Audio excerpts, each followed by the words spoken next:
Bonjour et bienvenue sur mon site internet. Si vous êtes arrivé jusqu'ici, c'est que vous vous intéressez peut-être à l'astrologie. Alors moi, je vais vous expliquer un petit peu comment ça se passe quand on reçoit une lecture de thème. En amont, j'ai besoin de 3 informations. Votre date de naissance, votre lieu et votre heure. Avec ces informations-là, je vais pouvoir réaliser ce qu'on appelle votre carte du ciel ou votre thème natal.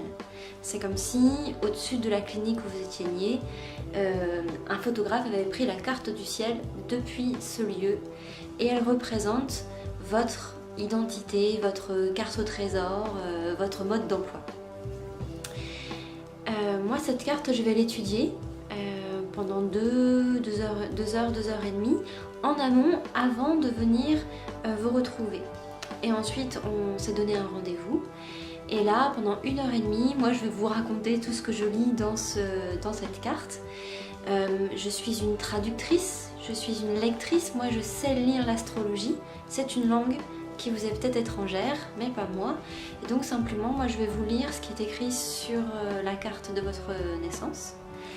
Et c'est interactif, bien sûr, hein, vous pouvez poser des questions. Et puis, ce rendez-vous, il est enregistré. Ça fait que vous avez, vous, une simple écoute, vous écoutez et vous retenez d'ailleurs ce qui vous intéresse. Et puis, quand vous avez envie, vous pouvez revenir dessus par la suite. Donc, une question qui revient souvent, c'est pourquoi faire son thème astral? À quoi ça sert? Donc c'est vrai que ça dépend des motivations des gens. Il y en a qui veulent faire ça par curiosité, pour mieux se connaître, parce qu'ils ont envie de faire un changement de vie, ils ont envie d'avoir confiance en eux. Il y en a aussi qui comprennent rien à ce qui leur arrive, à certains événements, et ils aimeraient mieux comprendre. Et surtout, en fait, qu'on y croit ou qu'on n'y croit pas, ce qui est assez extraordinaire avec l'astrologie, c'est que ça nous ramène à notre nature profonde. Avec ce qui est de plus important en nous. C'est comme si ça nous rappelait à nous-mêmes. Et ça, c'est assez chouette parce que finalement, ce n'est pas grave si vous ne croyez pas à l'astrologie. Moi, je n'y croyais pas avant non plus.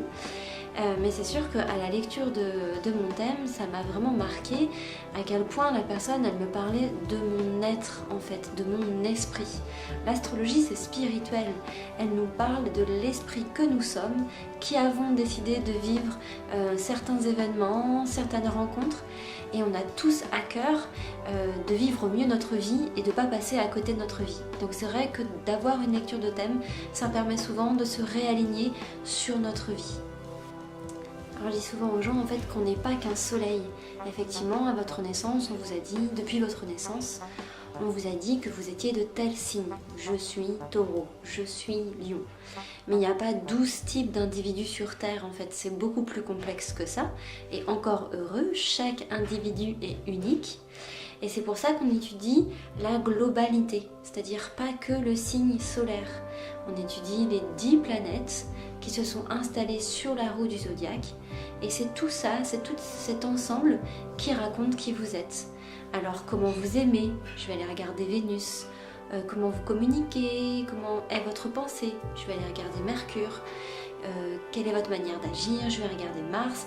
Et au fur et à mesure, comme ça, d'un élément à un autre, je comprends, je perçois un petit peu comment vous fonctionnez.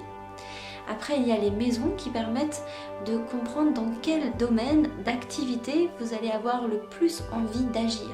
Est-ce que c'est dans votre famille, dans votre foyer, dans votre travail, dans les associations, dans les groupes, dans les projets collectifs, ou alors plutôt dans le duo, dans le relationnel à deux? Vous voyez, c'est tout ça en fait que je peux regarder sur le thème. Et pour finir, j'aimerais aborder aussi la question de la destinée, la question du libre arbitre. L'astrologie prend en compte les deux. La destinée, effectivement, c'est ce qui va être écrit comme potentiel à révéler, comme rendez-vous, comme élément où vous allez mettre de l'énergie, ou ce qui va venir jusqu'à vous dans votre vie.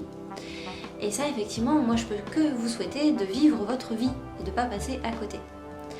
Le libre arbitre, il sera toujours présent puisque à chaque événement, vous avez l'entière liberté de la manière dont vous allez le vivre. Est-ce que vous allez accueillir cette épreuve et elle va vous faire grandir, ou vous allez faire du boudin à cette épreuve et puis elle va rien vous apporter du tout? Ça s'appelle du libre arbitre. Et en fait, ce n'est pas du tout incompatible avec votre destinée. Et justement, mieux comprendre comment nous fonctionnons, ça permet aussi de mieux accueillir ce qui nous arrive et de se sentir plus fort dans ses choix et donc d'avancer avec plus de liberté. En tout cas, n'hésitez pas à me contacter par téléphone ou par mail et j'aurai plaisir à répondre à vos questions et pourquoi pas faire votre lecture de thème.